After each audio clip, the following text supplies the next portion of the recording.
नमस्कार साथियों, मैं विनय प्रताप सिंह स्वागत करता हूं आपका शिक्षा क्लासेस पर। जो हमने सीरीज शुरू की थी आपके सीटेट पेपर 2 की, आज उसी सीरीज में हम देखेंगे जो आपका एग्ज़ाम हुआ था 11 जनवरी 2023 को। तो चलिए, आज का मोटिवेशन हमारा क्या है। हमारा आज का मोटिवेशन है starting is easy but continuing is hard. शुरुआत करना हमारे लिए क्या होता है, काफ़ी आसान होता है, और उसी शुरुआत को आगे तक ले जाना हमारे लिए कठिन होता है।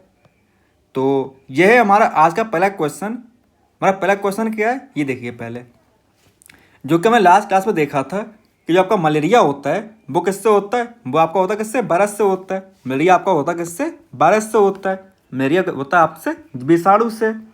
और वहीं पर जो आपका चेचक होता है वो किससे होता है, चेचक आपका होता है किससे, जीवाणु से। चिकन पॉक्स किससे होता है, आपका बैक्टीरिया से होता है। और वहीं पर जो आपका क्या है, टाइफाइड है। टाइफाइड टाइफाइड किससे होगा, आपका टाइफाइड आपका होगा प्रोटोजोआ से। किससे होगा, आपका प्रोटोजोआ से होगा। और वहीं पर जो आपका होता है ना क्या, दाद, वो किससे होता है, वो आपका होता है किससे, कवक से। तो लगा दीजिए, तो क्या होगा, इसका आपका हो जाएगा आपका ऑप्शन बी। बी आपका करेक्ट आंसर हो जाएगा। क्या हो जाएगा, बी आपका करेक्ट आंसर हो जाएगा। अब देखते हैं कि आपका कौन सा क्वेश्चन नंबर 2 क्या बोल रहा है। क्वेश्चन नंबर 2 से बोलने से पहले ये आपके क्या है, ये आपकी एक एनसीईआरटी की इमेज है। उसमें देखिए पहले, इस इमेज में आप साफ साफ देख पा रहे होंगे कि ट्यूबरक्लोसिस और कॉलेरा और टाइफाइड जो होता है वो किससे होता है, ये आपका होता है बैक्टीरिया से।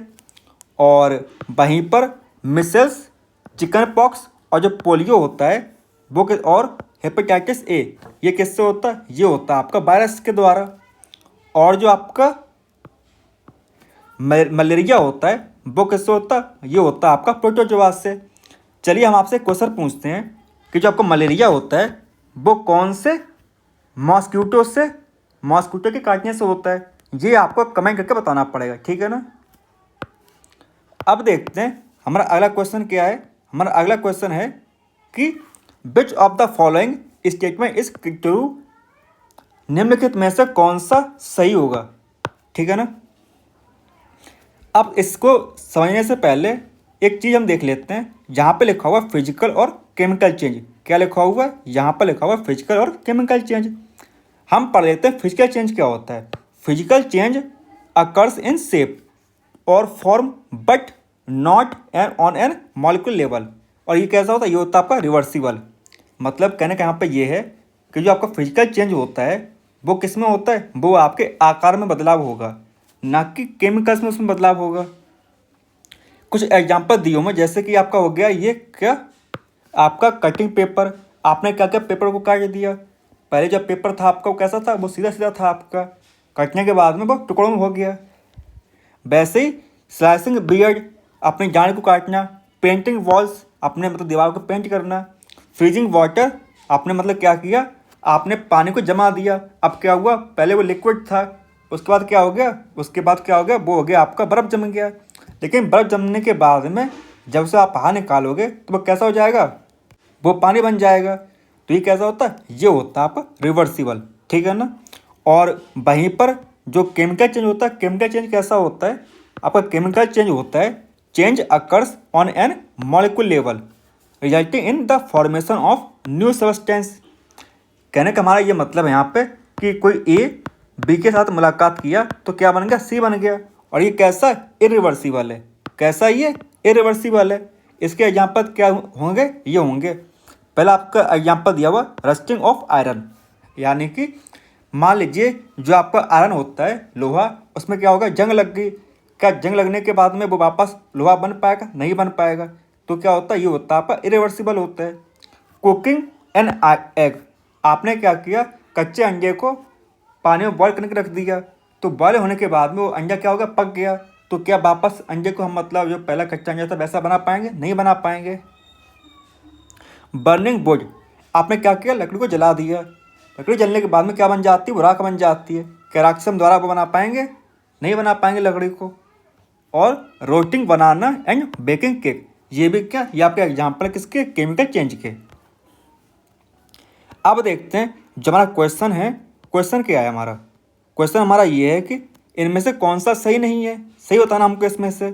ऑप्शन नंबर ए हमारा पूछ रहा है, ये बोल रहा है melting of water is a chemical change but कैसा, रिवर्सिबल होना चाहिए। यहाँ पर लिखा हुआ है मक्खन का पिघलना एक रासायनिक उत्क्रमणीय परिवर्तन है। कैसा उत्क्रमणीय परिवर्तन है। देखिए मेल्टिंग ऑफ बटर एक केमिकल प्रक्रिया है, सही बात है, लेकिन आपको ये पता है, अभी हम पढ़ के हुए आए हैं कि जो केमिकल क्रिया होती चेंज मतलब कि केमिकल प्रॉपर्टीज होती हैं वो कैसी होती हैं, वो आपको होती हैं इरिवर्सिबल। कैसी होती हैं आपकी, इरिवर्सिबल होती है। और यहाँ पे क्या लिखा हुआ है, यहाँ पे लिखा हुआ है रिवर्सिबल। तो क्या हो जाएगा, ये आपका गलत आंसर ऑप्शन हो जाएगा। अब देखते हैं हमारा ऑप्शन नंबर बी क्या बोल रहा है। बी बोल रहा है क्रिस्टलाइजेशन ऑफ अ शुगर एक फिजिकल प्रॉपर्टी है और एंड इरिवर्सिबल चेंज है। चीनी का क्रिस्टलन एक भौतिक और अनुत्क्रमणीय परिवर्तन है। ठीक है, क्रिस्टलाइजेशन ऑफ शुगर एक फिजिकल प्रॉपर्टी है, तो सही बात है, परंतु कैसा, रिवर्सिबल है। चीनी को हम क्या करेंगे, पानी मिला देते हैं तो क्या बन जाएगा, वो चाशनी बन जाएगी। हमने चाशनी गर्म कर दिया तो क्या होगा, उसका पानी भाप बनकर उड़ जाएगा और चीनी वापस से क्रिस्टल के फॉर्म में आ जाएगी। तो ये कैसा होता है, ये आपका होता है रिवर्सिबल चेंज, परंतु यहाँ पे लिखा हुआ इरिवर्सिबल, तो क्या हो जाएगा, ये भी आपका गलत ऑप्शन हो जाएगा। उसके बाद हमारा लिखा हुआ है vaporisation of iodine is a physical change, यानी कि आयोडीन का बाष्पीकरण क्या एक भौतिक परिवर्तन है। आपको पता है कि अगर आयोडीन को हम खुला छोड़ दें तो वो क्या होगा, वो आपका सीधा हवा में उड़ जाएगा। तो ये कैसा होता है, ये होता है आपका फिजिकल चेंज होता है। तो क्या हो जाएगा, आपका ऑप्शन नंबर सी आपका करेक्ट आंसर हो जाएगा। अब देखते हैं हमारा क्वेश्चन नंबर 3 क्या बोल रहा है। 3 है हमारा, a train start from Guwahati on 31 August at 13:40। ये बोल रहा है कि एक रेलगाड़ी 31 अगस्त को 13:40 पर गुवाहाटी से चलना प्रारंभ करती है। सही बात है, ओके। अब क्या बोल रहा है आगे, आगे बोल रहा है रीचेस बेंगलोर ऑन 2 सितंबर 15:20 और 2 सितंबर 15:20 पर बेंगलोर पहुंच जाती है। अब आगे, if a distance between Guwahati and Bangalore is 284 kilometre, यदि गुवाहाटी और बेंगलोर के बीच दूरी 2084 किलोमीटर है, तब रेलगाड़ी की औसत चाल क्या होगी, कौन सी, आपको निकालनी है एवरेज स्पीड ऑफ ट्रेन। तो हमको पता है कि जो फार्मूला होता है हमारा एवरेज स्पीड का, वो क्या होता है, वो हमारा होता है total distance upon total time. क्या होता है, total distance upon total time. तो डिस्टेंस तो हमें पता है, डिस्टेंस क्या दी हुई है, दूरी दी हुई हमारी 2084 किलोमीटर। तो लेकिन हमें क्या निकालना है, हमें समय निकालना है। समय कैसे निकालते हैं, देख लीजिए। यहाँ पर दिया हुआ था, क्या दिया हुआ था, हम चले किस टाइम पे, हम चले हैं 2 सितंबर को चले हैं, कितने बजे, 15:20 पर। और कब पहुँचे, हम पहुँचे वहाँ पर, यानी ये 2 सितंबर 15:20 पर तो हम पहुँच गए।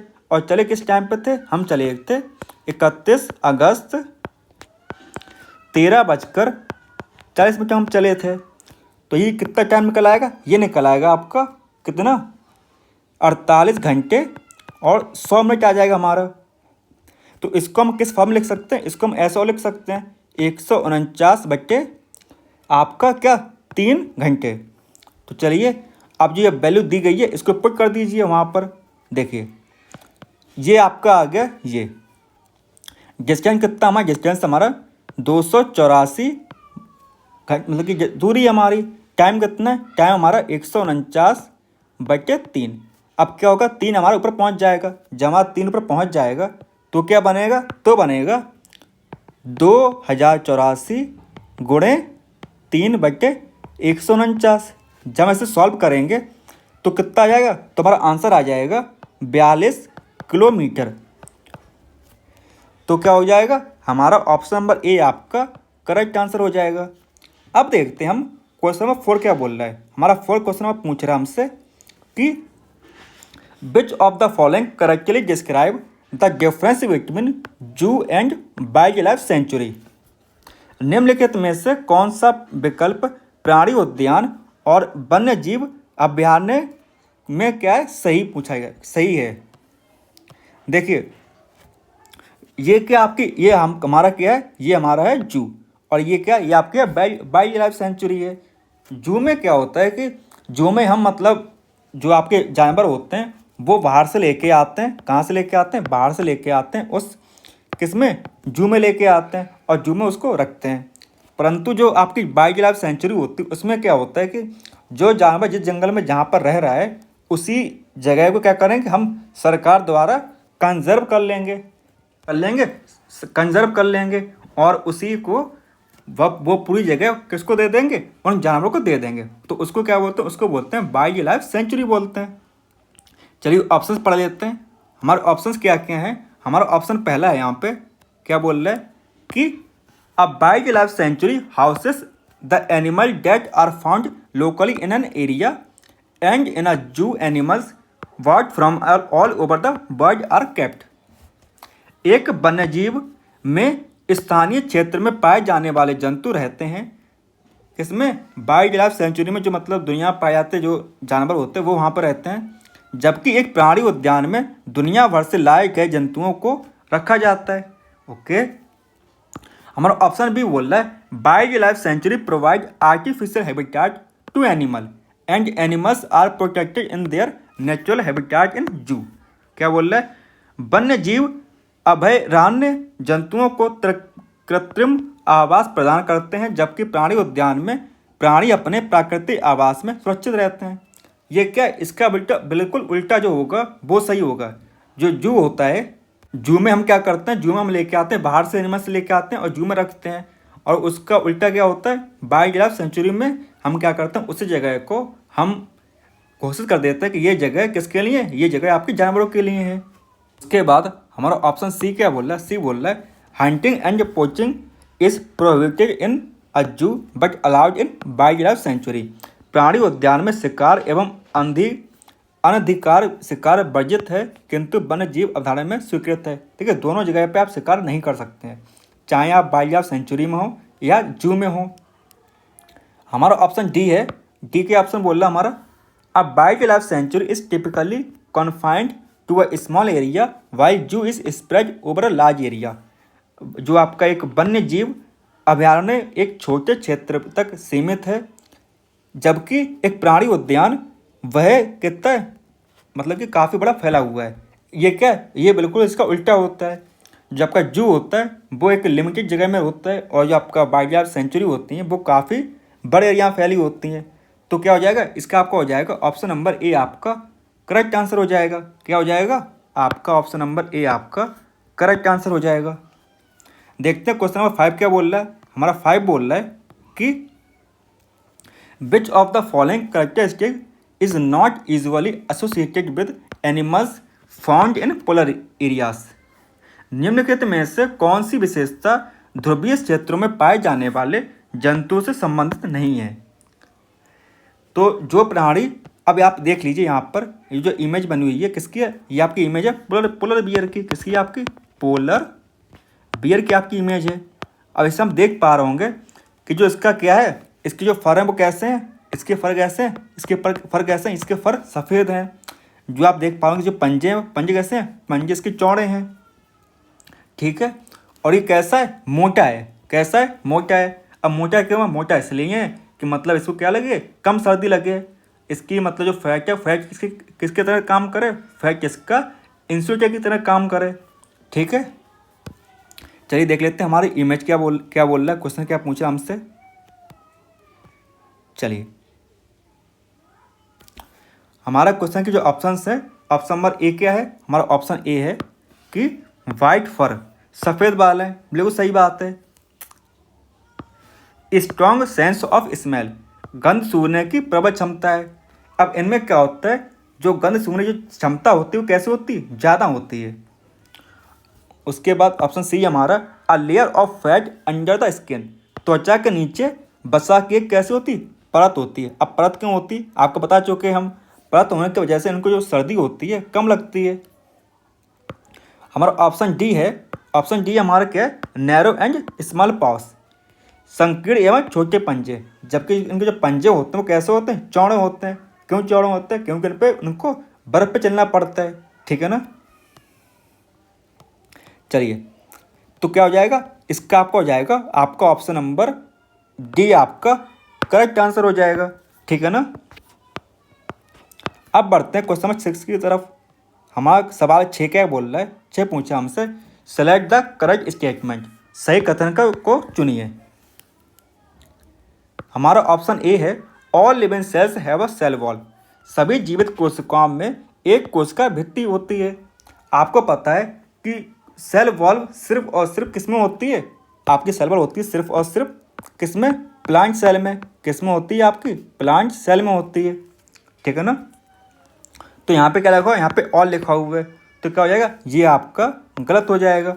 ऑप्शन बी क्या हमारा बोल रहा है? ऑप्शन बी बोल रहा है कि all living cells have a well organised nucleus, सभी जीवित कोशिकाओं में एक सुव्यवस्थित केंद्रक होता है।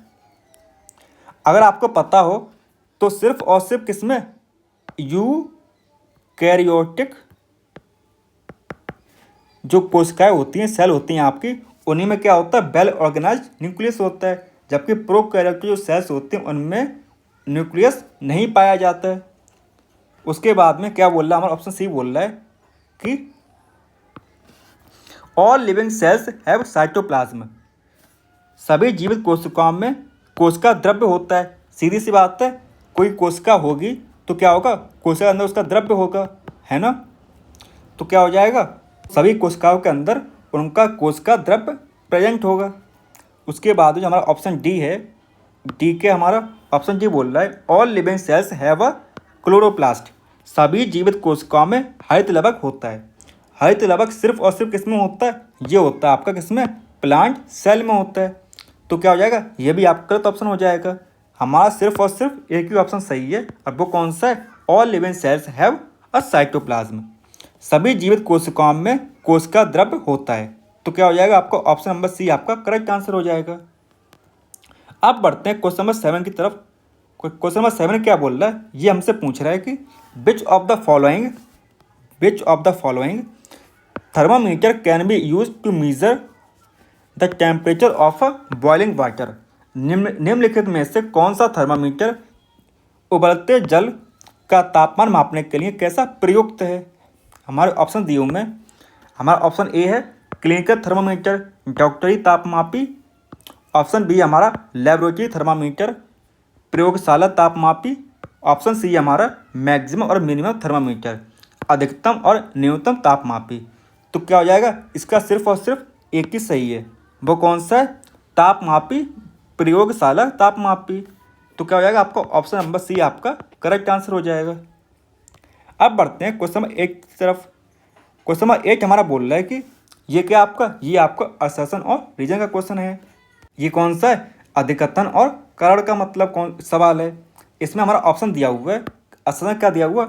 हमारा असर्शन दिया हुआ है कि the salt solution is a good conductor of electricity, लवणीय विलयन विद्युत का एक क्या है? उत्तम चालक है। अगर सीधी सी बात है, किसी भी क्या लगा हुआ है? किसी में सॉल्ट प्रेजेंट है। क्या प्रेजेंट है? सॉल्ट प्रेजेंट है। सॉल्ट क्या होता है? सॉल्ट आपका होता है NaCl, और जब NaCl किस में डालेंगे? पानी में डालेंगे, तो जब कोई NaCl होगा वो किस में ब्रेक हो जाएगा? अपने आयंस में ब्रेक हो जाएगा। तो क्या बनेगा? आपका Na पॉजिटिव और Cl निगेटिव बनेगा हमारा। और जिस जगह पे हमारे आयंस बन गए, अब जाहिर सी बात है वहाँ पर क्या होगा? वहाँ पर आपका तो क्या हो जाएगा? आपका असर्शन आपका सही हो गया। रीजन क्या दे रहा है? रीजन दे रहा हमारा कि salt dissociate into ions when dissolve in water, लवण जल में घुलने पर आयनों में क्या होता है? विघटित हो जाता है। बिल्कुल सही बात है। तो क्या हो जाएगा? इसका हो जाएगा आपका ऑप्शन नंबर ए आपका करेक्ट आंसर हो जाएगा। अब देखते हैं क्वेश्चन नंबर 9 क्या बोल रहा है हमारा। 9 बोल रहा है कि which of the following always form a virtual image, निम्नलिखित में से कौन सदैव आभासी प्रतिबिंब बनाता है? कौन सा बनाता है? इसका बनाता है सिर्फ और सिर्फ कौन सा? ऑप्शन बी आपका कौन सा होता है? आपका ऑप्शन बी समतल दर्पण, उत्तल दर्पण और अवतल लेंस, यानी कि प्लेन मिरर, कॉन्वेक्स मिरर और कॉनकेव लेंस। पता है ना, जो आपका प्लेन मिरर होता है वो कैसे बनता है? वो आपका ऐसे बनता है प्लेन मिरर, और जो आपका कॉन्वेक्स मिरर होता है वो कैसे बनता है, वो बनता है आपका इस प्रकार से, कॉन्वेक्स मिरर वो आपका होता है। और जो आपका कॉनकेव लेंस होता है वो कैसे बनता है, वो बनता है आपका इस प्रकार से। इनकी जो इमेज बनती हैं वो कहाँ बनती हैं, इनकी इमेज हमेशा इस तरफ बनेंगी। किस तरफ बनेंगी, इस तरफ बनेंगी इसकी इमेज जो भी बनेगी। तो इसीलिए इसकी कैसी इमेज बनती है, इसकी इमेज बनती है हमेशा आभासी बनती है, ठीक है ना। तो क्या हो जाएगा, आपको ऑप्शन नंबर बी आपका करेक्ट आंसर हो जाएगा। अब देखते हैं क्वेश्चन नंबर 10 क्या बोल रहा है हमारा। 10 बोल रहा है कि अ स्मॉल एल्यूमिनियम रॉड, जिसका क्या है 5 सेंटीमीटर गुणे 10 centimetre sink when immersed in water taken in a container. एक पात्र में दिए गए जल 5 सेंटीमीटर गुणा 10 सेंटीमीटर का है, किसका, एल्यूमिनियम का टुकड़ा है। क्या है आपका, मान लीजिए कि आपका एक ये एल्यूमिनियम का टुकड़ा है आपका, ठीक है ना। ये कितना है, ये आपका 5 सेंटीमीटर और 10 सेंटीमीटर का है आपका। कैसा है, एक सेकंड,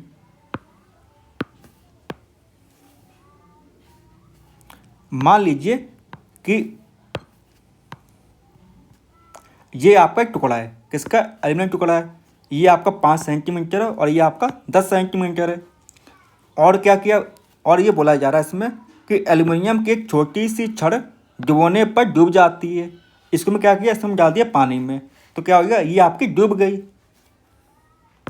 निम्नलिखित में से कौन सी क्रियाएं छड़ को तैरने में क्या करेंगी, मदद करेंगी। विच of the following action can helpful in making this rod float. अब हमको ऐसा क्या करना चाहिए कि इसकी जो रॉड है वो कैसी हो जाए, पानी में तैरने लगे। हमारा ऑप्शन ए क्या बोल रहा है, ए हमारा adding more water to the container, पात्र में और अधिक जल डाला जाए। अब आप मतलब कि पात्र में जल डाल रहे हैं तो क्या उससे मतलब आपके नाव तैरेगी, बिल्कुल नहीं तैरेगी। ऑप्शन बी बोल रहा है हमारा कि reshaping the rod in the shape of boat, छड़ को नाव की आकृति का पुनः आकार दिया जाए। जो आपकी छड़ है उसको क्या करें हम, जो आपकी बोट होती है, जो आपकी नाव होती है, उसके हिसाब से मतलब उसके शेप में बना दिया जाए। तो ये क्या, ये आपकी सही बात है। तो क्या हो जाएगा आपका, ये हो जाएगा आपका केवल बी, आपका ऑप्शन नंबर बी आपका करेक्ट आंसर हो जाएगा। अब देखते हैं हम क्वेश्चन नंबर 11 क्या बोल रहा है हमारा। 11 बोल रहा है कि ये आपकी मैचिंग है एक, क्या है आपकी मैचिंग है एक।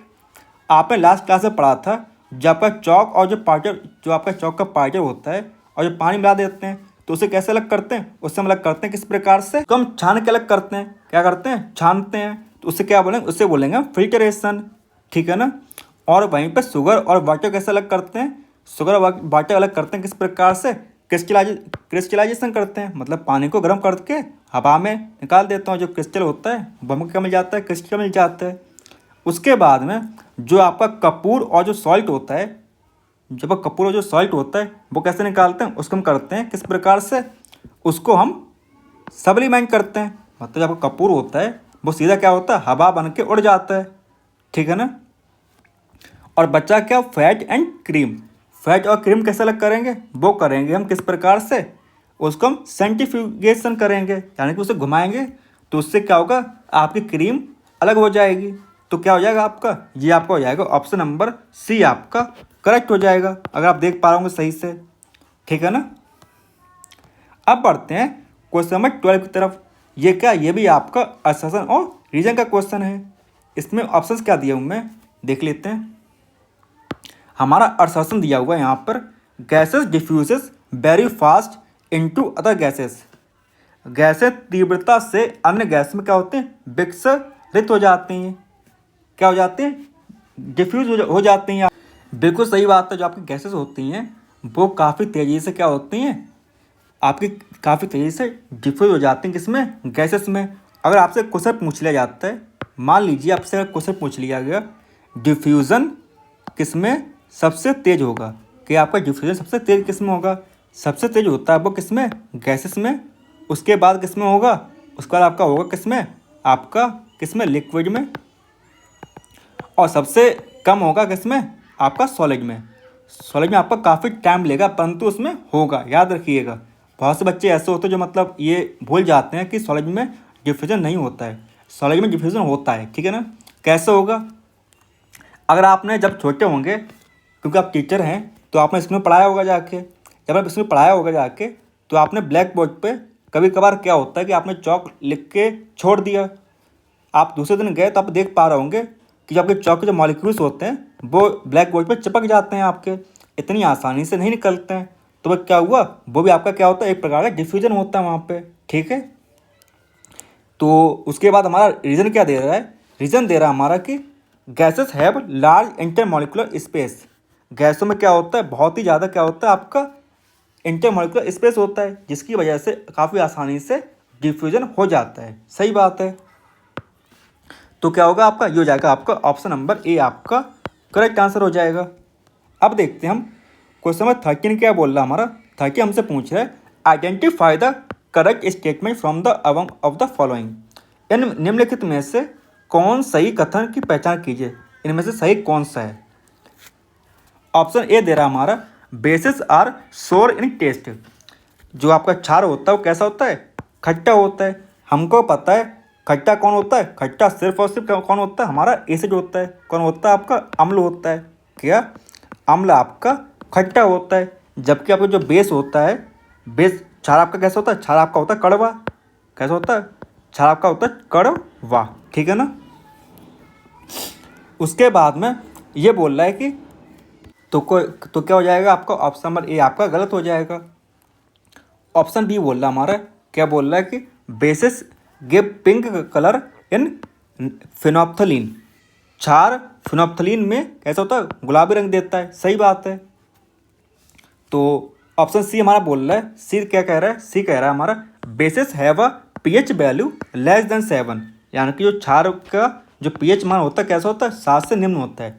जबकि हमें पता है कि जो आपका जो क्षार होता है उसका जो पीएच मान होता है कैसा होता है, मोर देन 7 होता है। कैसा होता है, 7 से ज़्यादा होता है। कैसा होता है, 7 से ज़्यादा होता है, ना कि कम, ठीक है ना। उसके बाद ऑप्शन डी बोल रहा है bases turn blue litmus to red. जो क्षार जो होता है नीले लिटमस को लाल रंग में बदल देता है। जबकि क्या होता है, इसका उल्टा होता है, रेड लिटमस को किस में बदलता है, वो बदलता है नीले में, ब्लू में बदलता है। तो क्या हो जाएगा, इसका हो जाएगा आपका ऑप्शन नंबर बी आपका करेक्ट आंसर हो जाएगा, ठीक है ना। अब देखते हैं क्वेश्चन 14 क्या बोल रहा है। 14 हमारा कितना सिंपल क्वेश्चन दे रहा है, देखिए यहाँ पे read the following statement and identify the set of words would correctly fill in the blanks. मतलब सही से पढ़िए और बताइए, मतलब जो यहाँ पे 1, 2 और 3 लिखा हुआ है यहाँ पर क्या क्या हो सकता है। ये देखते हैं, पढ़ते हैं क्या है यहाँ पे। हमारा लिखा हुआ humans production of male hormone. मानवों में नर हार्मोन क्या है, आपको पता है जो आपका नर हार्मोन होता है वो क्या होता है, वो आपका होता है टेस्टोस्टेरोन होता है। आपका क्या होता है, आपका टेस्टोस्टेरोन होता है, आपका मेल हार्मोन। उसके बाद क्या बोल रहा है, ये बोल रहा है फीमेल हार्मोन, मतलब मादा हार्मोन कौन सा होता है, मादा हार्मोन आपका कौन सा होता है, ईस्ट्रोजन होता है। क्या होता है, ईस्ट्रोजन होता है। उसके बाद आगे क्या बोल रहा है, आगे बोल रहा है कि is under the control of another hormone secrete from. ग्रंथि द्वारा स्रावित अन्य हार्मोन के नियंत्रण में होता है। ये मतलब किसके कंट्रोल में होता है, ये आपका होता है पिट्यूटरी ग्लैंड के कंट्रोल में होता है। किसके होता है, जो आपकी जो ग्लैंड होती है यहाँ पर, कौन सी, पिट्यूटरी ग्लैंड जो होती है उसके कंट्रोल में होते ये सारे काम, ठीक है ना। तो आपका क्या हो जाएगा, आपका ए हो जाएगा टेस्टेरोन, और आपका बी हो जाएगा कौन सा, ईस्ट्रोजन, और आपका सी क्या हो जाएगा, सी हो जाएगा आपका पिट्यूटरी। तो चलिए आपका क्या हो जाएगा, ऑप्शन नंबर सी आपका करेक्ट आंसर हो जाएगा। तो अब देखते हैं हम क्वेश्चन नंबर 15 क्या बोल रहा है हमारा, ये देखिए। पहले हमसे बोला जा रहा है कि which of the following is not a straight line graph. निम्नलिखित में से कौन एक सीधी रेखा का नहीं है। तो कौन सा नहीं है, ये आपका दे रहा है, हम ऑप्शन देख लेते हैं। Distance time graph of a uniform acceleration object. किसी समान त्वरित का दूरी समय क्या है, ये आपका स्ट्रेट लाइन नहीं है। तो क्या हो जाएगा आपका ऑप्शन नंबर ए आपका करेक्ट आंसर हो जाएगा। जो आपके बाकी सारे हैं वो कैसे हैं आपके, वो बाकी सारे आपके स्ट्रेट लाइन ग्राफ के एग्जाम्पल्स हैं आपके, ठीक है। अब देखते हैं हम अब देखते हैं हम क्वेश्चन नंबर 16 को। 16 क्या बोल रहा है हमारा, ये बोल रहा है कि which of the following statement is not correct. निम्नलिखित में से कौन सा कथन सही नहीं है, मतलब कि कौन सा इनमें से गलत है। चलिए हम ऑप्शन देख लेते हैं। हमारा पहला ऑप्शन क्या बोल रहा है, हमारा पहला ऑप्शन बोल रहा है जनरली जो आपके नॉन मेटल्स होते हैं do not react with acid. प्रायः जो आधातुएं होती हैं अम्लों से क्या होती, अभिक्रिया नहीं करती हैं। क्या नहीं करती हैं, अभिक्रिया नहीं करती हैं, बिल्कुल सही बात है, वो अभिक्रिया नहीं करती हैं। उसके बाद में हमारा ऑप्शन बी बोल रहा है, बी क्या बोल रहा है, बी बोल रहा है non metallic oxides are basic in nature. जो आपके अधात्विक ऑक्साइड होते हैं कैसे होते हैं, क्षारकीय होते हैं। जो आपके नॉन मेटेलिक ऑक्साइड होते हैं वो कैसे होते हैं, क्षारकीय होते हैं। जबकि आपको पता है ये कैसे होते हैं, ये क्षारकीय ना होकर कैसे होते हैं, ये होते हैं आपके एसिडिक। कैसे होते हैं आपके, एसिडिक होते हैं। तो ये क्या हो जाएगा, ये आपका गलत आंसर हो जाएगा, क्योंकि गलत है, इसके लिए ये क्या है, ये आपका सही हो जाएगा। परंतु हम इसी को मतलब करेक्ट ना करते हुए आगे भी उसको सही से देख लेते हैं। जो बच्चे हुए हमारे ऑप्शंस हैं, ऑप्शन सी क्या हमारा, सी बोल रहा है generally non metals do not react with water. प्रायः अधातुएं जो होती हैं जल से अभिक्रिया नहीं करती हैं। सही बात है। ऑप्शन डी हमारा बोल रहा है non metals are neither malleable और नॉन डक्टाइल। अधातुएं जो होती हैं ना तो आधारबद्ध होती हैं और ना ही तन्य होती हैं। ठीक है, मेलियर मतलब होता है कि आप किसी प्रकार से, का मतलब होता है आपका कि आप किसी प्रकार से जो भी मेटल होता है उसको आप आसानी से मोड़ सकते हैं, तोड़ सकते हैं उसको। और जहाँ तक आपको पता होगा कि आपका पोटेशियम होता है, क्या होता है आपका, नहीं पोटेशियम नहीं, आपका जो सोडियम होता है उसको हम क्या करते हैं, चाकू से काट सकते हैं, वो इतना सॉफ्ट होता है। ठीक है ना। और डक्टाइल का मतलब होता है कि आप उसको क्या करें, मेटल का टुकड़ा है उसको हम इतना पीट के क्या बना सकते हैं, तार बना सकते हैं। अगर आप देख पा रहे होंगे कि जो आपके घर में जो कॉपर यूज़ होता है, कॉपर के वायर होते हैं, गोल्ड के वायर होते हैं, तो ये क्या होता है, इसको मतलब तारों में बना सकते हैं। ठीक है ना। तो इसका क्या हो गया आपका क्वेश्चन 16 का आपको जो आंसर हो गया वो क्या हो गया आपका क्वेश्चन आंसर नंबर सी। अब देखते हैं हम क्वेश्चन 17 क्या बोल रहा है। 17 हमारा क्या है, एक केस है हमारा कि नीचे दिए गए चार्ज में 1951 से लेकर 2021 के दशक के मतलब बारे में दिया गया है। हमको बताना है कि ये डाटा के हिसाब से कौन सा ऑप्शन हमारा सही होगा। तो इसके हिसाब से कौन सा सही होगा हमारा, इसके हिसाब से हमारा सही होगा कौन सा, शिमला। ठीक है ना। तो इस क्वेश्चन 17 का आंसर क्या हो जाएगा हमारा, ये हो जाएगा आपका ऑप्शन नंबर बी आपका करेक्ट आंसर हो जाएगा। अब देखते हैं हम क्वेश्चन नंबर 18 क्या बोल रहा है। 18 हमारा बोल रहा है which of the following statement is about fertiliser not correct. मतलब फर्टिलाइजर के हिसाब से कौन सा सही नहीं होगा। उर्वरकों के संबंध में निम्नलिखित में से कौन सा कथन सही नहीं है। तो चलिए हम जरा देख लेते हैं ऑप्शंस क्या बोल रहा है हमारा पहला ऑप्शन है कौन सा, दे आर इनऑर्गेनिक सॉल्ट। ये एक अकार्बनिक लवण होते हैं। सही बात है, क्या होते हैं आपके, लवण होते हैं, इनऑर्गेनिक सॉल्ट होते हैं आपके कौन, आपके फर्टिलाइजर्स। उसके बाद में हमारा ऑप्शन बी क्या बोल रहा है, बी बोल रहा है they are very rich in plant nutrition. ये पौधों के पोषणों से अति समृद्ध होते हैं। सही बात है। इसमें क्या होता है, इसमें बहुत ज़्यादा क्या होता है, न्यूट्रिशन होता है, किसमें, फर्टिलाइजर में। हमारा ऑप्शन सी बोल रहा है they are provide humus to the soil. ये मृदा को खाद प्रदान करते हैं। देखिए खाद प्रदान सिर्फ और सिर्फ कौन करता है, वो करता है आपका, मतलब ह्यूमस प्रोवाइड कौन करता है, वो सिर्फ और सिर्फ करता है आपका कौन सा, मैन्योर। कौन करता है, ये करता है मैन्योर आपका। ये काम किसका, ये काम है मैन्योर का। और ये किस में लिखा हुआ, ये लिखा हुआ फर्टिलाइजर में। तो क्या हो जाएगा, ये आपका गलत आंसर हो जाएगा। उसके बाद क्या लिखा हुआ, हमारा ऑप्शन डी बोल रहा है they are made in factories. ये कारखानों में बनाए जाते हैं। सही बात है। तो क्वेश्चन नंबर 18 का आंसर क्या हो जाएगा हमारा, 18 का आंसर हो जाएगा हमारा ऑप्शन नंबर सी आपका करेक्ट आंसर हो जाएगा। अब देखते हैं क्वेश्चन नंबर 19 क्या बोल रहा है। ये आपकी एक मैचिंग है, क्या है आपकी, एक मैचिंग है। तो इसमें क्या करते हैं हम, या देख लेते हैं अच्छे से। यहाँ पे कुछ कॉलम्स दिए हुए हैं, क्या दिए हुए हैं, कॉलम दिए हुए हैं। ये देखिए पहले यहाँ पे लिखा हुआ है हैज़ बिलाई for increasing the surface area of absorption. ये किस में होता है, ये होता है आपका स्मॉल इंटेस्टाइन में होता है। किस में होता है आपका, ये होता है आपका स्मॉल इंटेस्टाइन में होता है। स्मॉल इंटेस्टाइन जो पहचान होती है वो क्या होती है, वहाँ पर क्या प्रेजेंट होता है, वहाँ पर होता है आपका वाइल, क्या होता है, secret while with the help of digestion. ये आपका क्या, ये होता है आपका किसमें, लिवर में, ना कि किसमें, स्मॉल इंटेस्टाइन में। तो क्या हो जाएगा आपका, इसका आपका हो जाएगा आपका लिवर, आपका क्या हो जाएगा, लगा देते हैं, लिवर का हो जाएगा ये, सी का सेकंड हो जाएगा। जबकि यहाँ पे लिखा हुआ है, कहाँ पे लिखा हुआ है, ये देखिए पहले यहाँ पे लिखा हुआ है has villi for increasing the area of absorption. तो ये किस में होगा, ये आपका हो जाएगा डी वाले का, स्मॉल इंटेस्टाइन क्या हो जाएगा आपका, ऑप्शन नंबर फर्स्ट हो जाएगा, सही है आपका। और वहीं पर जो आपका सी का लिखा हुआ है, ये लिखा हुआ है आपका observe water and some salt from undigested food. जो आपका अनडाइजेस्टेड मैटर है, मतलब आपका जो भोजन है उसको कौन स्टोर करता है, वो करता है आपका कौन सा, लार्ज इंटेस्टाइन। मतलब क्या करती है, इसका काम होता है जो आपका अनडाइजेस्टेड फूड होता है उसमें से क्या निकालना, पानी को ऑब्जर्व करना। और उसी बात पे जो हमारा फोर क्या बोल रहा है, फोर बोल रहा है break down of starch to salt sugar.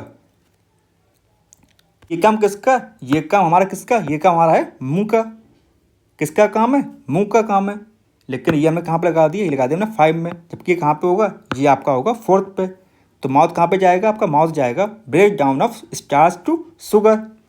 उसके बाद में हमारा ऑप्शन नंबर बी है, बी कहाँ पे जाएगा, ये जाएगा आपका स्टोमच जो होता है वो क्या काम करता है, वो आपका सिक्रीट करता है एसिड, किसके लिए, to digest the juice of to act. तो क्या हो जाएगा, इसका आपका हो जाएगा आपका कौन सा, 19 का आपका ऑप्शन नंबर हो जाएगा बी, आपका करेक्ट आंसर हो जाएगा। ठीक है ना। बढ़ते हैं क्वेश्चन नंबर 20 की तरफ। ये क्या, ये भी आपका एक असर्शन और रीजन का क्वेश्चन है, और कल की क्लास में हमने सेम क्वेश्चन किया हुआ था। यहाँ पे लिखा हुआ है synthetic clothes dry faster than cotton clothes. सूती कपड़ों से संश्लेषित कपड़े जो होते हैं जल्दी सूख जाते हैं। सही बात है। क्यों जल्दी सूख जाते हैं, क्योंकि synthetic fibres have a large pores, उनमें क्या होता है, बड़े छेद होते हैं। क्या होते हैं, बड़े छेद होते हैं। ये क्या है, बिल्कुल गलत बात है। उसमें क्या होता है, काफ़ी छोटे छेद होते हैं। कैसे होते हैं, काफ़ी छोटे छेद होते हैं। किसमें, सिंथेटिक फाइबर्स में। ठीक है ना। जबकि जो आपका कॉटन क्लॉथ होता है उसमें क्या होते हैं, उसमें होते हैं आपके बड़े छेद। क्या होता है, उसमें होते हैं आपके बड़े छेद होते हैं। अगर आपको ध्यान हो तो बड़े बुजुर्ग कहते हैं ना कि गर्मियों में आपको क्या पहनना चाहिए, सूती कपड़े पहनने चाहिए। किसमें, गर्मियों में। इससे क्या होता है, आपको पसीना आपका काफ़ी आसानी से बाहर निकल जाता है। ठीक है ना। तो क्या हो जाएगा, आपको हो जाएगा क्वेश्चन नंबर 20 का ऑप्शन नंबर सी आपका करेक्ट आंसर हो जाएगा। अब देखते हैं क्वेश्चन नंबर 21 क्या बोल रहा है। ये आपका अब यहाँ शुरू क्या हो गया, यहाँ शुरू हो गया आपका पेडागोजी शुरू हो गया। क्या शुरू हो गया आपका, ये हो गया आपका पेडागोजी शुरू हो गया आपका। अब देखते हैं हमारा पहला ऑप्शन यहाँ पे बोल रहा है कक्षा 6 के एक शिक्षक ने प्रथम परमाणु की संरचना और तत्वों एवं यौगिकों के संप्रत्यय को समझाते हुए पदार्थों के गुणों का शिक्षण आरंभ किया है। उसने क्या किया, एक टीचर है क्लास 6 का, began to teach property of material by first explaining the structure of atom। क्या किया, सबसे पहले उसने क्या समझा दिया, स्ट्रक्चर ऑफ एटम समझा दिया अपने बच्चों को। And then concept of element and compound. उसका क्या समझा उसने, उसका समझा उसने एलिमेंट्स और कंपाउंड क्या होता है। हमसे पूछ रहा है which of the following curriculum validities is being violent in the cases. मतलब कि इस पाठ्यचर्या में निम्नलिखित में से किस वैधता का क्या उल्लंघन हुआ है। क्या हुआ, उल्लंघन हुआ है। तो किसका उल्लंघन हुआ, इसका हुआ संज्ञानात्मक का था। कॉग्निटिव का क्या हुआ, उल्लंघन हुआ है। ठीक है ना। अब देखते हैं कि हमारा क्वेश्चन नंबर 23 क्या बोल रहा है। 23 बोल रहा है हमारा कि पौधों में प्रकाश संश्लेषण की प्रक्रिया की वांछित स्थितियों को का अपने विद्यार्थियों का शिक्षण करते हैं। कक्षा 8 की एक शिक्षिका ने अपने प्रकाश संश्लेषण के प्रक्रम को परिभाषित करना आरंभ किया। क्या किया उसने, मतलब समझाना शुरू किया क्लास 8 की टीचर ने। तत्पश्चात प्रकाश संश्लेषण के वांछित विभिन्न कारकों जैसे कि सूर्य का प्रकाश, जल और वायु की सूचीबद्ध किया उसने। तब उन्होंने अपने विद्यार्थियों को एक समूह परियोजना में व्यस्त कर दिया। क्या कर दिया? व्यस्त कर दिया, जिसमें उन्होंने आगामी कुछ दिनों में प्रत्येक कारक का एक महत्व स्वयं जांचा। जांच आधारित शिक्षा छात्र के दृष्टिकोण से आप इस योजना का किस प्रकार आकलन करेंगे? तो क्या करेंगे हम? आपका ऑप्शन ए बोल रहा है, क्या बोल रहा है कि योजना उपयुक्त है क्योंकि संप्रति रूपरेखा का आधार प्रारंभ से ही बना दिया गया है। मतलब कि एक सीक्वेंस से ही हर चीज़ पढ़ाई जा रही है, जैसे स्कूल में पढ़ाई जाती है। ऑप्शन बी बोल रहा हमारा कि योजना अनुपयुक्त है क्योंकि शिक्षिका को प्रकाश संश्लेषण की रासायनिक अभिक्रिया को प्रारंभ में ही समझ देना चाहिए था। अगर टीचर प्रकाश संश्लेषण की जो अभिक्रिया है सबसे पहले समझा देती तो बच्चे समझ में नहीं आता कि मतलब ये चीज़ कहाँ से शुरुआत हुई, कैसे हुआ। हमारा ऑप्शन सी बोल रहा है, सी क्या बोल रहा है? योजना उपयुक्त है किंतु इससे वैयक्तिक क्रियाकलाप के रूप में किया जाना चाहिए था, ना कि समूह परियोजनाओं के रूप में। इसमें बोला जा रहा है कि आपको मतलब एक एक करके बच्चों को समझाना चाहिए था, ना कि ग्रुप में। और हमारा ऑप्शन सी डी क्या बोल रहा है? योजना अनुपयुक्त है क्योंकि यह आदेशनात्मक और इसमें खोज का कोई ऑप्शन नहीं है। तो क्या हो जाएगा आपका? इसका हो जाएगा हमारा ऑप्शन नंबर ए आपका करेक्ट आंसर हो जाएगा कि योजना उपयुक्त है क्योंकि संप्रत्यमयी रूपरेखा का आधार प्रारंभ से ही बना दिया गया था। अब देखते हैं क्वेश्चन नंबर 25 क्या बोल रहा है हमारा। 25 हमारा ये है कि identify the inference from among the following statement. निम्नलिखित कथनों में से अनुमिति को पहचानिए। ऑप्शन ए हमारा, ऑप्शन ए क्या है? All species produce a much large number of offspring than the number of which survive to become adult.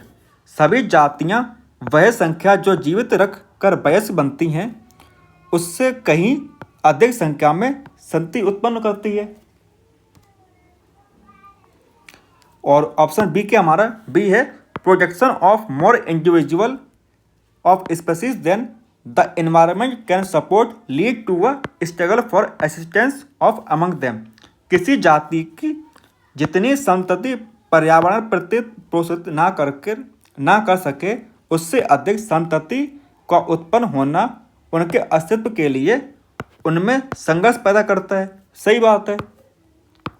Option C हमारा बोल रहा है कि individual of population very extensively in their characteristic. किसी समष्टि के सदस्य अपने गुणधर्मों में व्यापक रूप से विविध होते हैं। और हमारा ऑप्शन डी क्या है? हमारा डी है समष्टि मौसम उतार चढ़ाव के अलावा साइज में स्थायी रहने की प्रकृति रखती है। Population tend to remain stable in size expecting seasonal fluctuation. तो क्या हो जाएगा आपका? इसका आपका हो जाएगा ऑप्शन नंबर बी आपका करेक्ट आंसर हो जाएगा। अब देखते हैं क्वेश्चन नंबर 26 क्या बोल रहा है। सी बोल रहा है which of the following is not an objective of an organising group activity in the science class. विज्ञान की किसी कक्षा में समूह क्रियाकलाप आयोजित करने का निम्नलिखित में से क्या एक उद्देश्य नहीं है? तो कौन सा नहीं है? हमारे ऑप्शन दिए गए हैं। ऑप्शन ए बोल रहा है कि to encourage student to work with each other for a common goal. एक समान लक्ष्य की प्राप्ति के लिए विद्यार्थियों को एक दूसरे के साथ कार्य करने के लिए प्रोत्साहित करना। सही बात है कि बच्चा मतलब कि एक साथ काम करेगा किसी एक गोल के लिए। हमारा ऑप्शन बी बोल रहा है to encourage student to compete with each other. विद्यार्थियों को एक दूसरे से प्रतिस्पर्धा करने के लिए प्रोत्साहित करना। अब यहाँ प्रतिस्पर्धा आ गई और किसके बीच में आ गई? एक दूसरे के बीच में आ गई। चलिए ऑप्शन सी बोल रहा हमारा to encourage student to learn from one another. विद्यार्थियों को एक दूसरे से सीखने के लिए प्रोत्साहित करना। और ये तो सही बात है कि मतलब बच्चा एक दूसरे से सीख रहा है हमारा। ऑप्शन डी हमारा to inculcate a sense of collective responsibility in student. विद्यार्थियों में एक सामूहिक उत्तरदायित्व की भावना का क्या करना पड़ेगा? समावेशन करना पड़ेगा। तो क्या हो जाएगा आपका? इसका हो जाएगा आपका ऑप्शन नंबर बी आपका करेक्ट हो जाएगा। कि आपको बच्चे को एक दूसरे से स्पर्धा करने से बचाना पड़ेगा आपको। अब देखते हैं क्वेश्चन नंबर 27 क्या बोल रहा है। ये देखिए, ये मतलब एक क्या है आपका, एक थ्योरी टाइप की दी हुई है कि जब चार्ल्स रॉबर्ट डार्विन इतने में 22 वर्ष के थे तब वे एक समुद्री यात्रा पर निकले। यात्रा के दौरान किए गए उनके अध्ययनों ने पृथ्वी पर जीवन की विविधता के संदर्भ में एक गहन समझ प्रदान की। जब वे वापस इंग्लैंड पहुंचे तब उन्होंने वहां रहकर विभिन्न प्रयोग किए जिससे वे यह सिद्धांत दे पाए कि जीवन का विकास प्राकृतिक चयन द्वारा हुआ था या हुआ है। उन्हें मेंडल के प्रयोगों में प्रबोधन मिल सकता था, किंतु ये दो महानुमान एक दूसरे के कार्यों को नहीं जानते थे। तो हमको पूछा गया है निम्नलिखित में से कौन सा विचार विज्ञान एवं विज्ञान के क्रियाकलापों के लिए उपरोक्त द्वारा समर्पित है। चलिए ऑप्शन पढ़ लेते हैं। हमारा पहला ऑप्शन क्या है? हमारा पहला ऑप्शन है प्रयोगों से पूर्व संवृद्धा परिकल्पना का निर्माण किया जाता है। ऑप्शन बी बोल रहा है वैज्ञानिक में कार्य साझा करना एक लाभदायक हो सकता है। ऑप्शन सी हमारा वैज्ञानिक अध्ययनों को विशेष उपकरणों की आवश्यकता होती है। और ऑप्शन डी हमारा वैज्ञानिक प्रायः युवा होते हैं। ऑप्शन देख के समझ पा रहे होंगे जो आपका ऑप्शन बी है वो क्या हो जाएगा, आपका करेक्ट आंसर हो जाएगा, यानी कि वैज्ञानिकों में कार्य साझा करना लाभदायक हो सकता है। अब देखते हैं हम क्वेश्चन नंबर 28 क्या बोल रहा है। ये पूछ रहा है हमसे कक्षा 6 के विद्यार्थियों को चंद्रमा की कलाएं एवं आकाश में नक्षत्रों की परिवर्तनशील स्थिति के विषय में शिक्षण के लिए निम्नलिखित में से कौन सा उपयुक्त मार्ग होगा। तो कौन सा सही होगा हमको बताना है। हमारा ऑप्शन ए बोल रहा है कि एक कक्षा परिचर्चा का आयोजन करना जिसमें विद्यार्थियों अपने अनुभवों का करें, साझा करें, शेयर करें अपने मतलब अनुभवों को। ऑप्शन बी बोल रहा है विद्यार्थियों को तारामंडल की सैर पर ले जाएं और उनके प्रश्नों के उत्तर दें। और ऑप्शन सी बोल रहा हमसे विद्यार्थियों को रात्रि आकाश का 2 महीने तक अवलोकन करना, यानी कि ऑब्जर्वेशन करना, ऑब्जर्व करे बच्चा और उनके अवलोकनों को लिखे और क्या करे, चर्चा करे आके क्लास में। और ऑप्शन क्या बोल रहा है कक्षा में विज्ञान की विश्वकोश लाकर संदर्भित विषयों को समझा देना। तो क्या हो जाएगा, आपको पढ़ के समझ में आ रहा होगा कि जो काम बच्चा स्वयं करे वो क्या हो जाएगा, वो आपका करेक्ट आंसर हो जाएगा। तो इसके हिसाब से आपका ऑप्शन नंबर सी आपका करेक्ट आंसर हो जाएगा। अब बढ़ते हैं क्वेश्चन नंबर 29 की तरफ। आपका सवाल 29 क्या बोल रहा है, ये देखिए। विच of the following can be suitable indicator for assessing student interest in science. विज्ञान में विद्यार्थियों की रुचि का आकलन करने हेतु निम्नलिखित में से क्या उपयुक्त सूचक है। तो ऑप्शन ए पढ़ते हैं। ए बोल रहा है measure physical quantities using appropriate apparatus instrument and devices. उपयुक्त उपकरणों, यंत्रों एवं युक्तियों द्वारा भौतिक मात्राओं को मापना। ऑप्शन बी हमारा कि demonstrative awareness about contemporary research trends. समकालीन अनुसंधान विचारधारा के विषय में बोध प्रदर्शित करना। ऑप्शन सी बोल रहा हमारा derive formula equation and law. सूत्रों, समीकरणों एवं नियमों को याद करना। ऑप्शन डी बोल रहा हमारा use correct scientific conversation and symbols. सही वैज्ञानिक परंपराओं एवं संकेतों का करा उपयोग करना। तो क्या हो जाएगा आपका, इसका हो जाएगा आपका ऑप्शन नंबर बी समकालीन अनुसंधान विचारधारा के विषय में बोध प्रदर्शित करना, यानी कि बच्चा स्वयं काम करे उसके ऊपर जाके। अब देखते हैं हमारा आज का लास्ट क्वेश्चन क्या बोल रहा है। हमारा लास्ट क्वेश्चन है हमारा which of the following is desirable strategy to be followed by science teacher in encouraging inquiry oriented laboratory work. विज्ञान के शिक्षकों द्वारा अनुसरित जांच अभिमुखी प्रयोगशाला कार्य को प्रोत्साहित करने के लिए निम्नलिखित में से क्या वांछित योजना है। तो हमारा ऑप्शन ए है। ए क्या बोल रहा है class should begin with demonstration of the task by a teacher. कक्षाएं शिक्षक द्वारा कार्य के प्रदर्शन से आरंभ की जाए। सही बात है। ऑप्शन बी बोल रहा हमारा student should be helped to verify the principles that have been taught to them. जो नियम विद्यार्थी को सिखाए गए हैं उन्हें सत्यापित करने विद्यार्थियों की मदद करना। ऑप्शन सी बोल रहा हमारा, classes should begin by pausing problems. कक्षाएं एक प्रश्न देकर आरंभ की जानी चाहिए। मतलब आपने कोई कुछ समझाया नहीं और मतलब बच्चों को पहले से क्या कर दिया, हमने सवाल दे दिए। ऑप्शन डी बोल रहा हमारा, focus should be leading student to reach correct answer. ध्यान इस पर केंद्रित होना चाहिए कि विद्यार्थी एक सही उत्तर तक पहुंच जाए। तो क्या हो जाएगा आपका, इसका हो जाएगा आपका ऑप्शन नंबर सी आपका करेक्ट आंसर हो जाएगा। तो ये था आपका आज का लास्ट क्वेश्चन। और अगर आपको मतलब इस क्लास की पीपीटी चाहिए हो तो कहाँ पे जाएं आप ज्वाइन करें हमारा टेलीग्राम चैनल, और बुक किस नाम से, वो है आपका शिष्य क्लासेस के नाम से है, ठीक है ना। मिलते हैं आपसे मंडे को आपके नेक्स्ट क्लास होगी। तब तक के लिए धन्यवाद।